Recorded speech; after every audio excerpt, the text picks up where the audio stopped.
Hi, I'm Dr. Aparna Dandekar. I'm an integrative physician here at Setter's Institute for Health and Healing in San Francisco.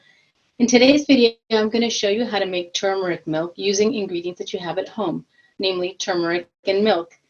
There are other things that you can add to this milk that will make it a little more beneficial, but I'm going to show you a very basic recipe for which you don't have to step out of the house to buy extra ingredients.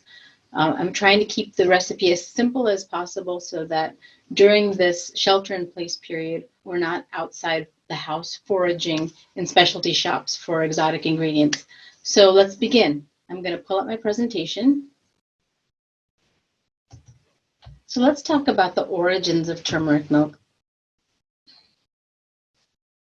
It is a very ancient recipe that is deeply rooted in Ayurvedic medicine, which is an ancient medical practice of India.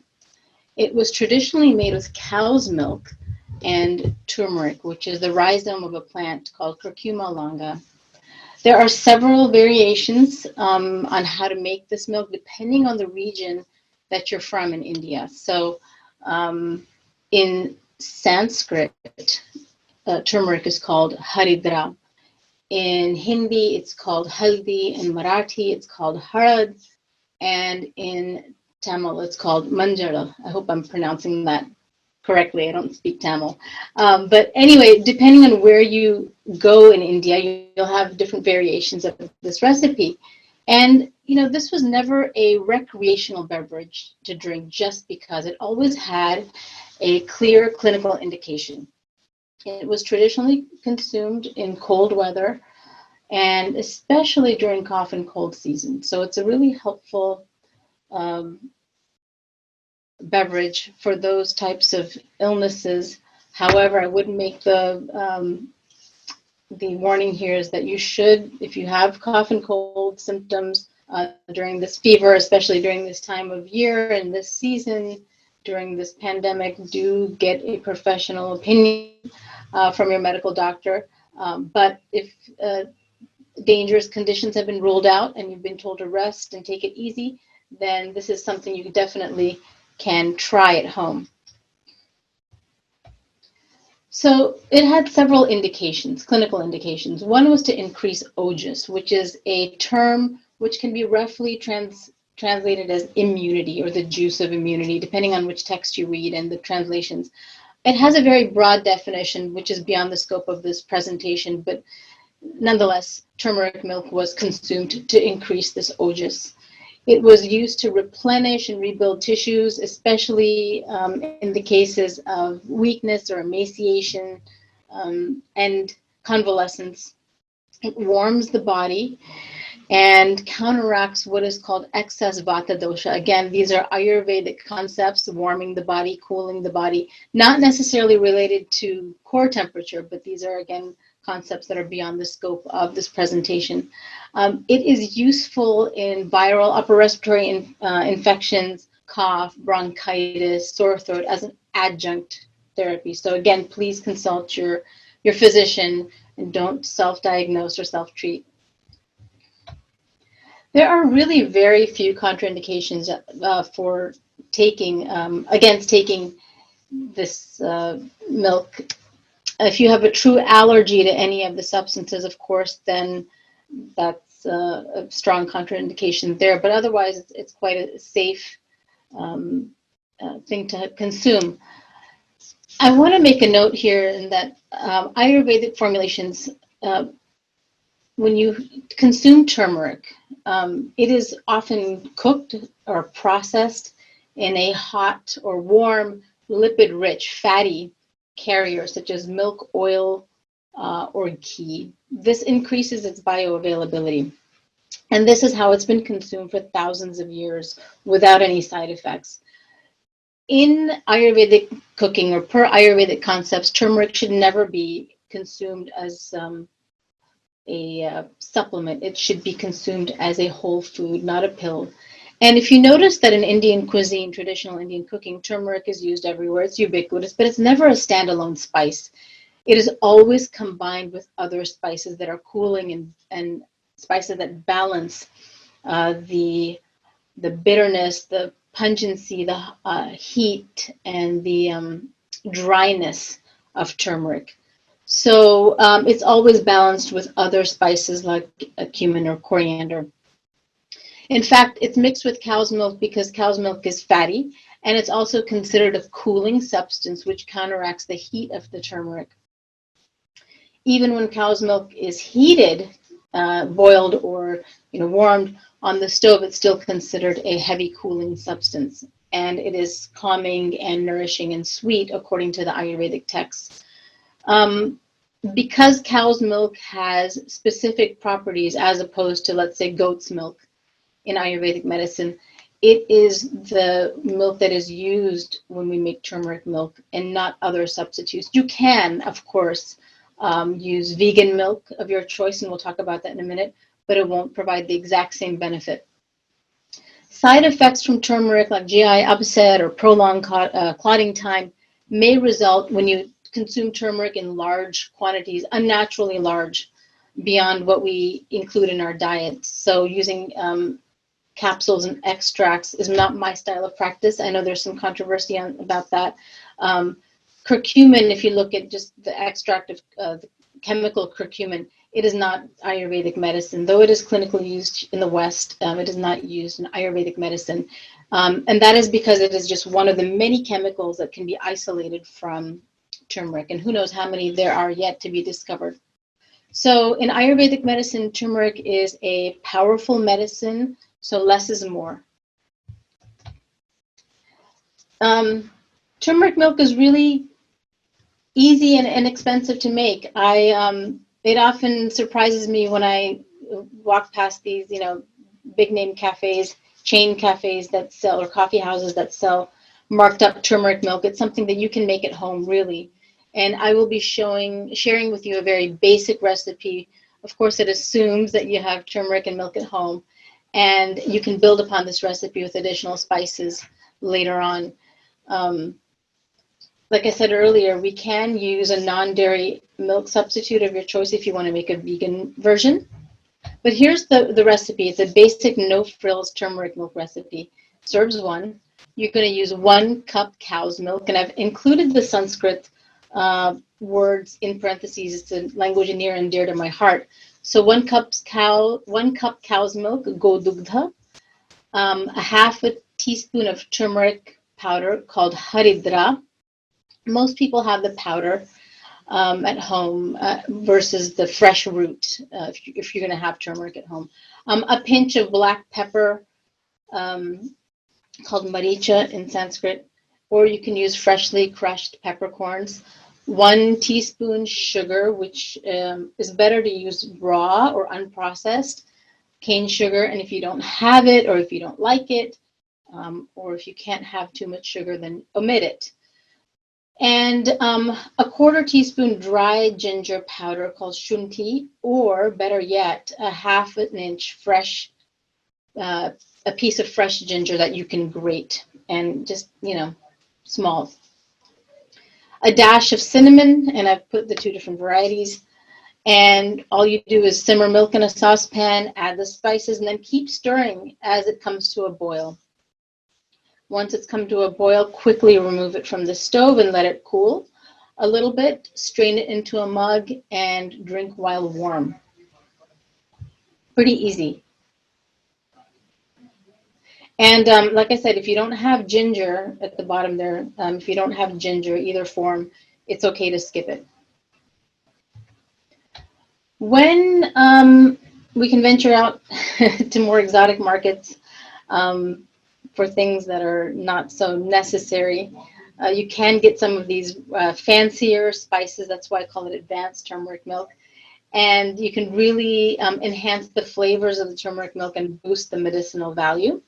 So the fresh root is the best. So I've included that here. If you don't have that, use the powder, of course. And cardamom, ela, called ela in Sanskrit. And that is added at the very last minute. It has a lot of volatile oils in it and aromatics that if you add too early in the process, they sort of evaporate away. So add it just at the end of the milk process, the cooking process. Then you could also add what is called kumkuma or kesara in Sanskrit, which is saffron. I like Spanish saffron. I think it gives the best color and fragrance, and that also really enhances the medicinal value of the turmeric milk. Saffron is really expensive, so if you don't have it, that's also okay. And one of my favorites is nutmeg, called jati phala, sorry, in Sanskrit, and it can cause some drowsiness for some people. So be careful if you're sensitive to it. It might be best to have nutmeg added to your turmeric milk at bedtime so you can have sound sleep. A few precautions. If you look at the picture, it's kind of hard to tell, but the lady's hands are stained. But turmeric milk, turmeric root, when you handle it, or even the powder, can stain your fingertips or your nails, and it can also temporarily stain teeth and dentures, so make sure you brush your teeth or rinse your teeth out, whatever, after you have the turmeric milk. And the fresh and powdered form can stain clothing permanently. I've learned the hard way. And also dishes, if they're porous, or countertops also can be stained. I've also learned that the hard way. And then adding detergent or soap sometimes turns the yellow color red. I've done that too, so be careful. There are other traditional medicinal milks that are out there that probably have yet to be marketed by the big chains here. Let's keep it that way, hopefully. But one is tandai, which is chilled in earthen pots. And this is actually a cooling summer drink as opposed to the turmeric milk, which is warming.